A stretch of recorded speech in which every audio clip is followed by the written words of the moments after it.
Mayor चुनाव को लेकर के जहां सियासी घमासान तेज हो गया है, तो वही इंडी गठबंधन को जोर का झटका लगा है। 3 पार्षदों ने बीजेपी में शामिल होने के लिए कह दिया है। तो अब जो संख्या है, जो आंकड़े हैं, वो बदल गए हैं और उसके पहले ही मेयर मनोज सोनकर ने इस्तीफा दे दिया है। क्या कुछ हो रहा है चंडीगढ़ में, आपको इस रिपोर्ट में दिखाते हैं।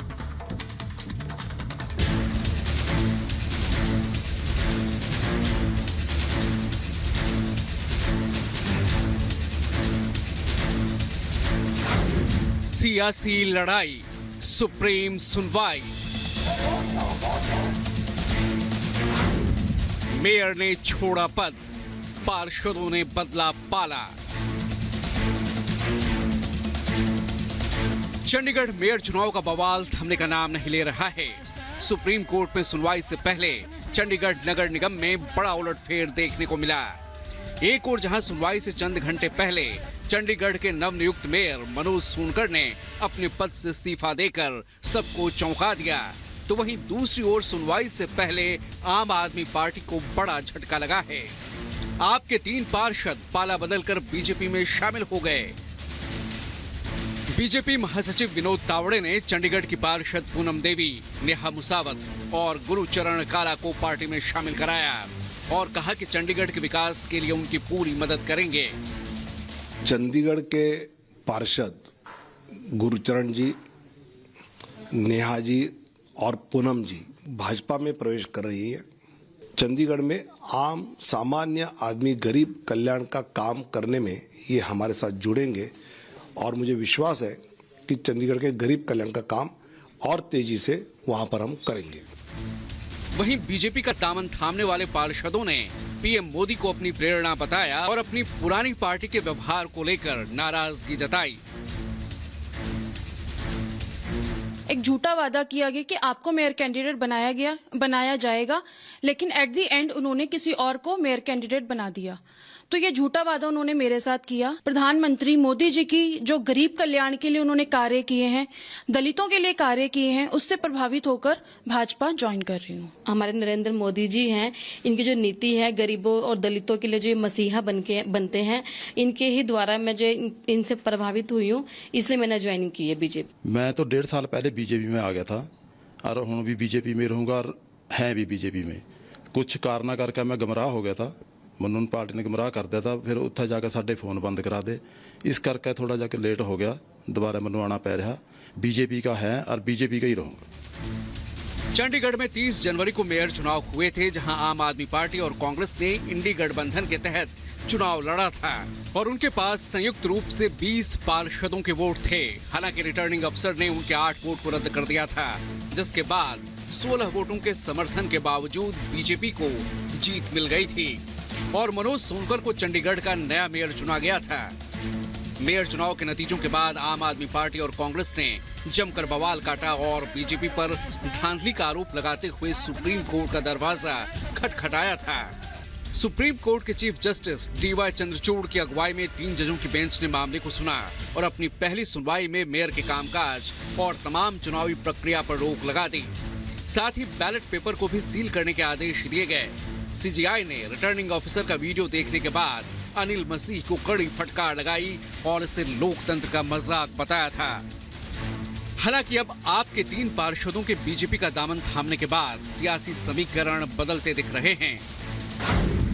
दरअसल चंडीगढ़ नगर निगम में कुल 35 पार्षद हैं। एक सांसद का वोट मिलाकर 36 वोट डाले जाते हैं। ऐसे में मेयर को चुनने के लिए 19 वोटों की जरूरत होती है। आपके 3 पार्षद बीजेपी में शामिल हो चुके हैं, जिसके बाद बीजेपी के कुल पार्षदों की संख्या 17 हो गई है। इसके अलावा एक सांसद का वोट बीजेपी के पास है।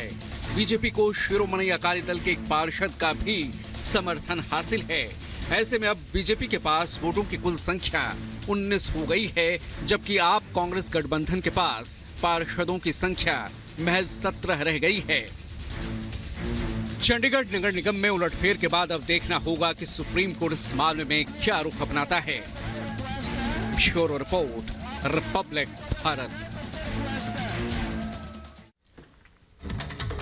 और बात संदेश खाली में जिस तरह से महिलाओं का उत्पीड़न हुआ है, अब वुमेन कमीशन की टीम भी पहुंच रही है। आपको बता दें कि आज एनसीडब्ल्यू की टीम, राष्ट्रीय महिला आयोग की टीम अब कुछ ही देर बाद पहुंचने वाली है। रेखा शर्मा जो राष्ट्रीय अध्यक्ष हैं वो पहुंच रही हैं, जो पीड़ित महिलाओं से खुद बातचीत करेंगी और इस मामले की जांच करने के लिए राष्ट्रीय महिला आयोग की टीम दिल्ली से रवाना हो चुकी है। संदेश खाली की घटना बेहद दुखद है, ये रेखा शर्मा पहले ही बयान दे चुके हैं। पीड़ित महिलाओं से एनसीडब्ल्यू की टीम मुलाकात करेगी। ये भी खबरें हैं कि राज्यपाल से भी मुलाकात कर सकती है एनसीडब्ल्यू की टीम।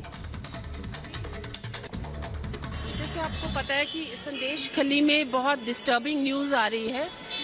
मेरी मेंबर एक इंक्वायरी करके आई है, लेकिन पुलिस के कारण वो बहुत सारे विक्टिम से नहीं मिल के आई थी, इसलिए मैं जा रही हूँ। मेरी बात हो चुकी है विक्टिम से और मैं चाहती हूँ कि उनको पूरा जस्टिस मिले, इसलिए मैं खुद जाऊँगी, डीजी से मिलूंगी और वहाँ पे लोकल पुलिस से भी मिलकर बहुत ज़्यादा ज्यादती हुई है महिलाओं पर और गली गली में जाकर मैं बात करना चाहती हूँ सभी महिलाओं से और उनको सांत्वना देना चाहती हूँ कि मैं उनके साथ खड़ी हूँ ताकि वो आगे आके बात करने की हिम्मत रख सके। तो एक तरफ एनसीडब्ल्यू की टीम पहुंच रही है, दूसरी तरफ सुप्रीम कोर्ट में सुनवाई भी होने वाली है। श्वेता हमारे साथ जुड़ गई है। श्वेता, अभी क्या स्थिति है, क्या अपडेट है? देखिए, इस वक्त आपको बता देते हैं कि जो एनसीडब्ल्यू की अध्यक्ष है रेखा शर्मा, वो यहाँ पर पहुंचेंगी 10 बजे कोलकाता और उसके बाद संदेश खाली तकरीबन वो 11:30 से 12 बजे के बीच पहुंचेंगी। बहुत अहम यही है कि वो महिलाएं जिनकी आप बीती इतनी ज्यादा डरावनी है, वो कम से कम एक तरह से कहें कि अब चुप ना रहे, इसके लिए बातचीत करना बहुत जरूरी है। और आज जब रेखा शर्मा यहाँ पहुंचेंगी तो वो उन्हीं पीड़ितों से बातचीत करेंगी, उनकी वो आप बीती सुनेंगी और एक सबसे अहम है उनके मन का वो डर निकालना, वो विश्वास जगाना कि नहीं, उनके साथ आयोग खड़ा है। मकसद दरअसल यही है और इसीलिए संदेश खाली पहुंच करके रेखा शर्मा उन पीड़ितों से मुलाकात करेंगी। इसके बाद एक बकायदा रिपोर्ट भी तैयार की जाएगी, क्योंकि उस रिपोर्ट के बेसिस पर ये एक तरह से कहें कि आगे की जो जांच है उसको भी एक आधार रखा जाएगा। क्योंकि दो खबरें हैं आज संदेश खाली के लिए, एक तरफ रेखा शर्मा आ रही है, दूसरी तरफ सुप्रीम कोर्ट में आज सुनवाई। कि सुप्रीम कोर्ट में ये मांग रखी गई है कि एसआईटी का गठन किया जाए इस मामले पर, इस जो जांच है वो प्रदेश के बाहर करवाई जाए, निष्पक्ष जांच हो, मुआवजा दिया जाए, इस तरीके की मांगे सुप्रीम कोर्ट में आज जो याचिका है उसमें उसके जरिए रखी गई है। लेकिन देखना यही है कि जो संदेश खाली है, आज जब यहां पर रेखा शर्मा आती है तो किस तरह से जो जांच है वो आगे बढ़ाने की बात होती है, जो राष्ट्रीय महिला आयोग है वो कैसे इनको इंसाफ दिलाती है, न्याय दिलाती है। क्योंकि इस मामले में जो मुख्य आरोपी है शाहजहां शेख, उसकी अभी तक गिरफ्तारी नहीं हो पाई है। टीएमसी सरकार में जरूर हड़कंप मचा हुआ है। कल हमने देखा कि कैसे जो बीडीओ के अधिकारी थे वो यहाँ पर आकर घर घर जाकर के ये कह रहे हैं आपको डरने की जरूरत नहीं है, सरकारी योजनाएं आपके लिए है। यानी ये दिखा रहा है कि ये पता है ममता बनर्जी को कि 42 लोकसभा सीटों में से बिल्कुल जो दबाव है और चुनाव नजदीक है और जब दबाव पड़ा है तब जाकर कार्रवाई शुरू हुई है। एक आरोपी की गिरफ्तारी जरूर हुई है, लेकिन ये जानकारी और ये घटना बहुत बड़ी है जिस पर पूरे देश में चर्चा हो रही है। श्वेता, आप हमारे साथ बने रहिए। इस बीच संदेश खाली पर सुप्रीम कोर्ट में आज अहम सुनवाई है, ये बता दें। सीबीआई जांच कराने की याचिका दाखिल की गई है, सुप्रीम कोर्ट से निष्पक्ष जांच की मांग की गई है। यह भी अपील की गई है कि जांच राज्य से कहीं बाहर कराई जाए, या तो एसआईटी या फिर सीबीआई इस पूरे मामले की जांच करे, क्योंकि राज्य सरकार की भूमिका, टीएमसी की भूमिका कुछ सवालों के घेरे में है।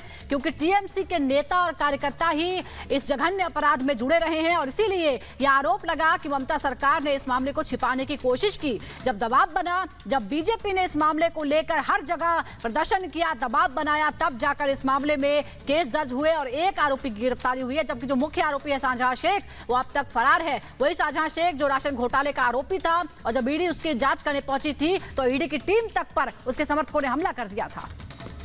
तो सुप्रीम कोर्ट से केस की निष्पक्ष जांच की मांग की जा रही है। सुप्रीम कोर्ट में आज सुनवाई होनी है, एसआईटी के गठन की बात भी की जा रही है। और पश्चिम बंगाल के बात करेंगे दिल्ली की, जहां अरविंद केजरीवाल को आज फिर से पूछताछ के लिए कथित शराब घोटाले मामले में बुलाया गया है। लेकिन अभी भी सस्पेंस बरकरार है कि आज भी पेश होंगे या नहीं, क्योंकि 5 बार उन्हें अभी तक समन भेजा जा चुका है, हर बार वो समन स्किप करते आ रहे हैं। ऐसे में संदेह बना हुआ है, सस्पेंस बरकरार है कि आज भी पेश होंगे या नहीं। शराब घोटाले को लेकर के ये ईडी का समन फिर से गया है, लेकिन पिछले बार हमने देखा था कि जब ईडी के यहाँ पर अधिकारी पहुंचे हुए थे तो किस तरीके से केजरीवाल के घर पर बवाल हुआ था। नेता ने किस तरीके से यहाँ पर जो आम आदमी पार्टी के नेता है उन्होंने आकर के बवाल किया था। और अब ऐसे में देखना यह होगा कि आज पेश होंगे या नहीं होंगे।